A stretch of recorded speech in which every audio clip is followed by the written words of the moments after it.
ઘણી વખત ક્વેશ્ચન આવતા હોય છે કે મારે એફર્મેશન્સ કેવી રીતે બનાવવા. બીજો, હું એફર્મેશન્સ તો બોલું છું, કેટલી વાર બોલું, કઈ રીતે બોલું, કયા સ્પેસિફિક વર્ડ યુઝ કરવા. અને ઘણી વાર એ પણ વસ્તુ હોય છે કે હું એફર્મેશન્સ તો બોલું છું રેન્ડમલી, પણ કામ નથી કરતા. તો આજ બધી જ વસ્તુનો જવાબ આપણે આજે કવર કરવાના છીએ, કારણ કે એફર્મેશન્સ ઘણા લોકો બહુ સિમ્પલ તરીકે લે છે, રાઈટ. એફર્મેશન્સ છે બહુ જ સિમ્પલ, સેલ્ફ ટોક બહુ જ સિમ્પલ છે, પણ એ એફર્મેશન સેલ્ફ ટોકની અંદર સ્પેસિફિક પોઈન્ટ્સ કવર હોવા જરૂરી છે. સો આજે હું તમારી સાથે એનું ચેકલિસ્ટ શેર કરીશ, જેથી તમે તમારા પરફેક્ટ એફર્મેશન બનાવી શકો.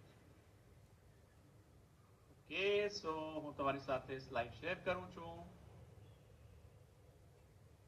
તો આજનો ટોપિક જે પ્રમાણે મેં તમને કીધું એ છે એફર્મેશન્સ.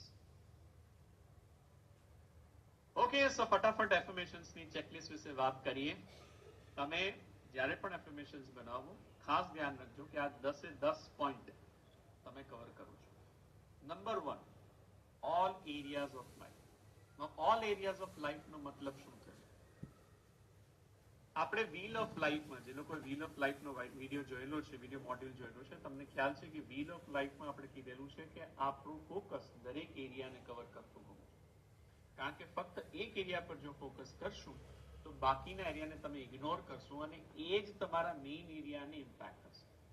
એટલે હંમેશા તમારો ફોકસ, એફર્મેશન, સેલ્ફ ટોક બધા એરિયાને કવર કરતું હોવું જોઈએ.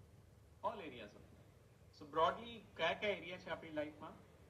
હેલ્થ, મની, કરિયર, રિલેશનશિપ, અને તમે એડ કરવા માંગતા હો તો સ્પિરિચ્યુઆલિટી. તો 4 અથવા 5 આપણા મેઇન એરિયા થાય, બરોબર.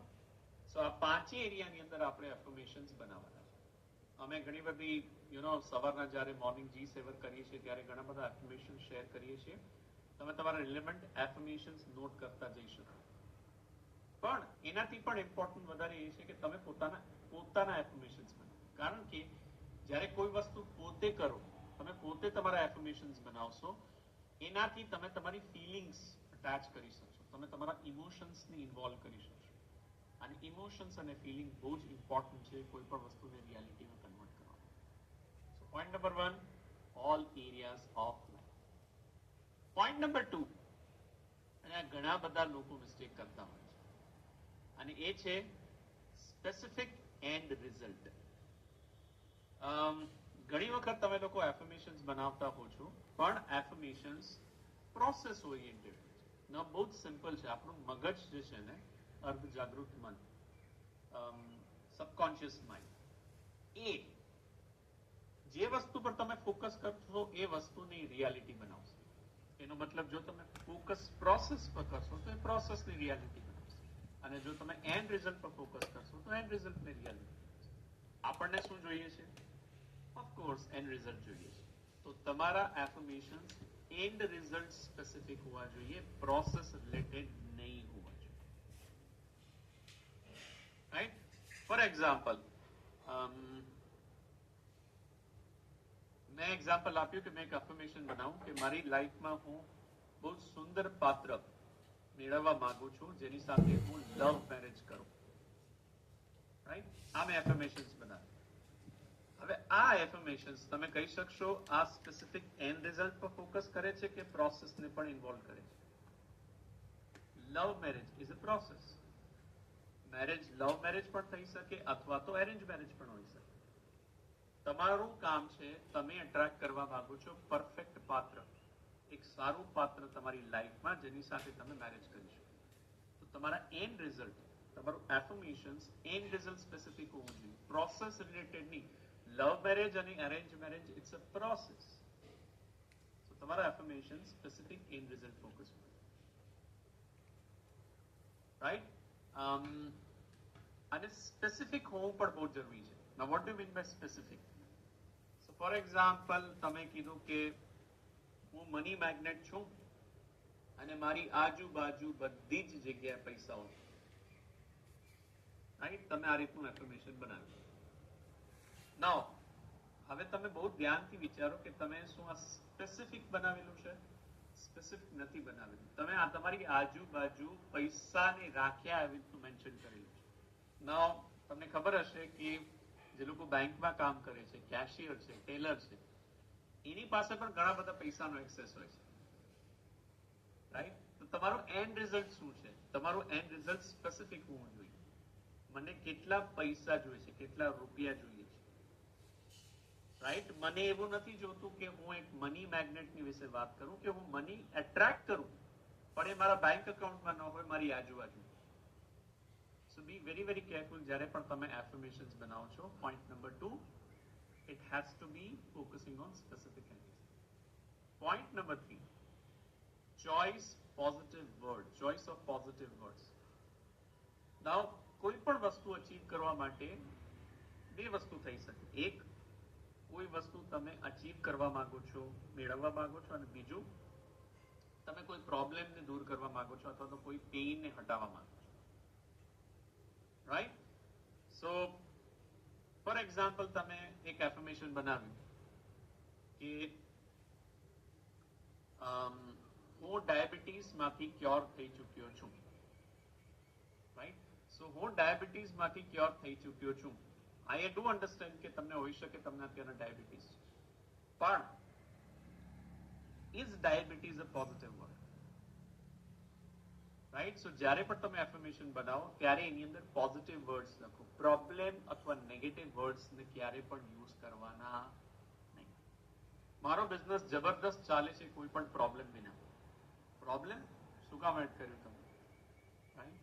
સો કોઈ પણ એફર્મેશન બનાવો, પોઝિટિવ વર્ડ્સ પર ફોકસ કરો, નેગેટિવ વર્ડ્સ પર આપણે ફોકસ કરવાનું નથી. કોઈ પણ health, wealth, career, relationship, right, spirituality, કોઈ પણ. Point number 4, it has to be in present tense. It has to be in present tense, right? The whole idea is તમારું subconscious mind ને ખબર નથી કે રિયાલિટી શું છે અને તમે જે ઇમેજિન કરો છો એ શું છે. એટલા જ માટે જ્યારે આપણે મૂવી જોવા જઈએ છીએ અને મૂવી જોતી વખતે ઘણી વખત અમુક સીન એવા હોય છે જેમાં તમે પોતે વસ્તુ ફીલ કરો છો. આપ જોવા જઈએ તો તમે પોતે મૂવીમાં ઇન્વોલ્વ નથી, તમે કોઈ મૂવીમાં એક્ટર એક્ટ્રેસનો રોલ પ્લે નથી કર્યો, પણ છતાં પણ તમે એ વસ્તુને ફીલ કરો છો, કારણ કે તમારું મગજ ઇમેજિનેશન, રિયાલિટી બંનેમાં ડિફરન્સ નથી કરી શકતું. એટલા જ માટે આપણે એને પોઝિટિવલી યુઝ કરવું. જ્યારે પણ તમે એફર્મેશન્સ બોલો તમારે એને પ્રેઝન્ટ ટેન્સમાં બોલવાનું છે, as if you have achieved it, as if you have achieved. મારા બેંક એકાઉન્ટમાં 35 લાખ રૂપિયાનું બેલેન્સ છે, અથવા આજે 31 ડિસેમ્બર 2023 છે અને મારા એકાઉન્ટમાં 35 લાખ રૂપીસ છે.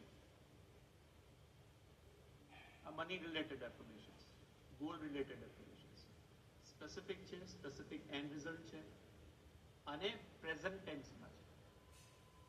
પ્રેઝન્ટ ટેન્સમાં છે. મેં એમ નથી કીધું કે મને મળશે, હું કરવા માંગુ છું. નો, મારી પાસે એ છે.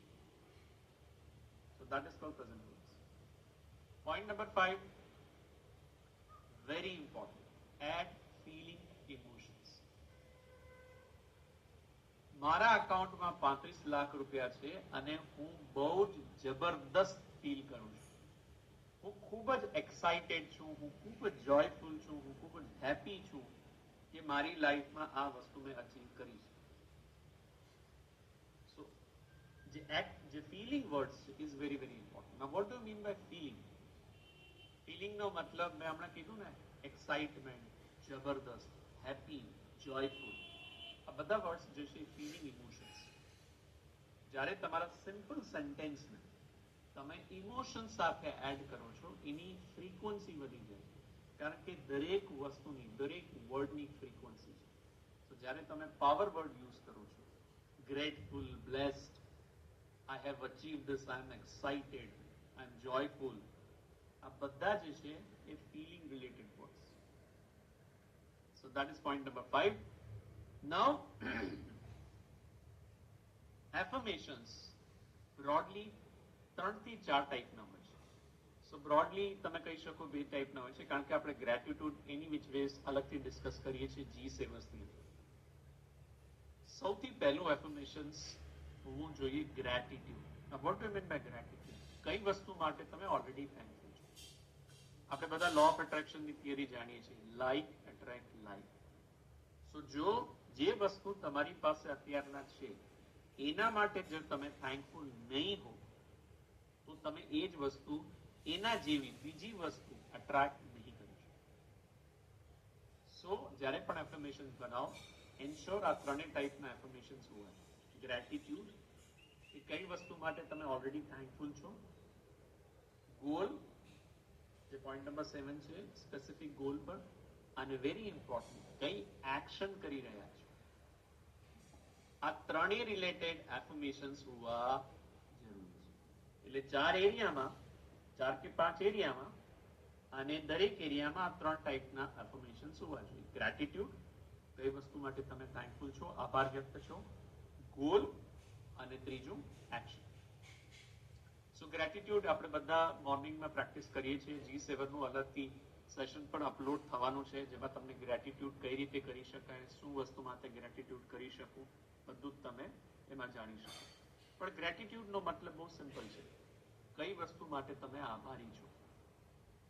તમને તમારા કરિયરમાં બહુ સારું ગ્રોથ જોઈએ છે, પ્રમોશન જોઈએ છે, સેલરી હાઈ જોઈએ છે.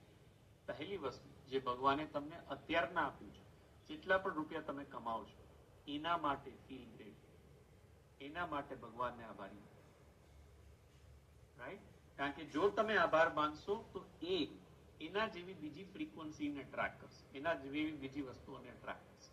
Like attract like. So that's called gratitude affirmations. Right? હું ખૂબ જ આભારી છું ભગવાનનો કે મને આટલી સુંદર લાઈફ આપી છે. હું ખૂબ જ આભારી છું ભગવાનનો કે મને આટલું સરસ કરિયર આપ્યું છે. હું ખૂબ જ આભારી છું ભગવાનનો કે મને બિઝનેસ કરવાની ગટ્સ આપી છે. હું ખૂબ જ આભારી છું ભગવાનનો કે મને મારી લાઈફમાં આટલું સરસ પાત્ર મને આપ્યું છે. અને હું ખૂબ જ આભારી છું ભગવાનનો કે મને આટલા પૈસાની ઇન્કમ દર મહિને ભગવાને આપે છે. Feel great. રાઈટ? સો ગ્રેટિટ્યુડની ઘણી બધી સ્ક્રિપ્ટ્સ આપણે મોર્નિંગમાં કરાવીએ છીએ, તો એના પરથી તમને ઘણા બધા આઈડિયા મળશે. એક્ઝેક્ટ એફર્મેશન્સ ગ્રેટિટ્યુડ અમે તમને આપશું, પણ મેં પહેલા કીધું તમને, તમારે પોતે તમારા એરિયા પ્રમાણે લખવાનું છે. કારણ કે જે વસ્તુ તમે પોતે કરશો એની ઇમ્પેક્ટ બહુ જ વધી જશે. 7 number goal. I think goal વિશે મેં ઓલરેડી તમને એક્ઝામ્પલ આપેલા છે. What is specific goal? કરિયરમાં સ્પેસિફિક ગોલ શું છે? રાઈટ? તો સ્પેસિફિક ગોલ હોઈ શકે એક બહુ તમે સિનિયર પોઝિશન પર છો, તમારી આટલી સેલરી છે. સો that is called goal related. Process પર નથી જવાનું. મને કઈ રીતે જોબ મળી, નોકરી થ્રી મળી, લિંક્ડઇન થ્રી મળી. It's a process. Don't focus on process, focus on ultimate goal. Similarly relationship થઈ ગયા, સિમિલરલી તમારા મની થઈ ગયા, અને સિમિલરલી તમારા, સો 4 5 એરિયા છે, એમાં તમારે ગોલ રિલેટેડ એફર્મેશન્સ કરવાના. Point number 8 is action. Right? So ઘણા લોકો, આપણે જ્યારે નાના હતા ત્યારે આપણે કહેતા, રાઈટ, કે મારે લાઈફમાં બહુ આગળ વધવું છે અને બહુ સારી જગ્યાએ મને સારા હોદ્દા પર કામ કરવું છે. અને જ્યારે સ્ટડીની વાત આવતી ત્યારે આપણે બોલતા મને કંટાળો આવે. સ્ટડીમાં કંટાળો આવે છે, પણ મને સારામાં સારી કોલેજ, સારામાં સારી સ્કૂલમાં એડમિશન જોઈએ છે. હવે એ વસ્તુ, બધી વસ્તુ, બંને વસ્તુ જે છે એ કોન્ટ્રાડિક્ટ છે. સો એટલા માટે તમારા એક્શન રિલેટેડ એફર્મેશન્સ પણ હોવા જોઈએ. હું ખૂબ જ એક્સાઇટેડ ફીલ કરું છું સ્ટડી માટે. મને બહુ જ ગમે છે રોજ સ્ટડી કરવાનું. સ્ટડી કરવું, it's a action. It's a action. It's an important action. તો કોઈ પણ ગોલ અચીવ કરવા માટે અમુક એક્શન્સ છે જે તમારે લેવી પડે. એ એક્શન કોઈ પણ હોઈ શકે. તમે તમારા કસ્ટમરને મળો છો, એ એક્શન હોઈ શકે. તમે માર્કેટિંગ કરો છો, એ એક્શન હોઈ શકે. તમે સ્ટડી કરો છો, નવી વસ્તુ શીખો છો, સ્કિલ ડેવલપ કરો છો, એ એક્શન હોઈ શકે. ફાઇન્ડ આઉટ તમારા જે પણ ગોલ્સ છે, તમારો જે પર્પસ છે, તમે જે એરિયા પર કામ કરવા માંગો છો, એમાં એક્શન કઈ કઈ છે, અને એ એક્શન તમે શું કરો એના એફર્મેશન્સ બોલો કે મને ગમે છે, હું એક્સાઇટેડ ફીલ કરું છું જ્યારે પણ આ વસ્તુ કરું છું. So that's called action. Point number 9 and point number 10 are extremely important. Point number 9, high energy. Right? હું બહુ જ એક્સાઇટેડ છું કે મારા બેંક એકાઉન્ટમાં 10 લાખ રૂપિયા છે. કોઈ ઇમ્પેક્ટ આવી? હું ખૂબ જ એક્સાઇટેડ છું કે મારા બેંક એકાઉન્ટમાં 10 લાખ રૂપિયા છે. આ બંને વસ્તુમાં ફરક છે. શું ફરક છે? એનર્જી. જ્યારે કોઈ પણ વસ્તુ તમે હાઈ એનર્જીથી કરો તો એની ઇમ્પેક્ટ 10 ગણી વધી જાય છે. તમે પહેલા જે મેં કીધું અને બીજા જે કીધું આ બંનેમાં ફરક છે. સો તમે જ્યારે પણ એફર્મેશન્સ બનાવો, જ્યારે પણ આપણે સવારમાં કનેક્ટ થઈએ છીએ, અમે તમારી સાથે એફર્મેશન શેર કરશું. તમે લોકો એફર્મેશન્સ ઘણીવાર લખો છો, પછી એફર્મેશન્સને તમારે દિવસ દરમિયાન રિપીટ કરવાના છે, અથવા તો તમારા જે સેટ ઓફ એફર્મેશન્સ છે એને વારંવાર રિપીટ કરો. કેવી રીતે? High energy. અને પોઈન્ટ નંબર 10 જે બહુ પાવરફુલ ટેકનિક છે અને એ તમારો સેલ્ફ કોન્ફિડન્સને પણ બૂસ્ટ કરશે, and that's cold mirror technique. જે તમારા એફર્મેશન્સ છે એને પહેલા તો લખો. આ બધું તમારે લખીને કરવાનું છે. હવામાં કોઈ પણ વસ્તુ ના કરતા, કારણ કે હવામાં કરશો તો રિઝલ્ટ પણ હવામાં આવશે.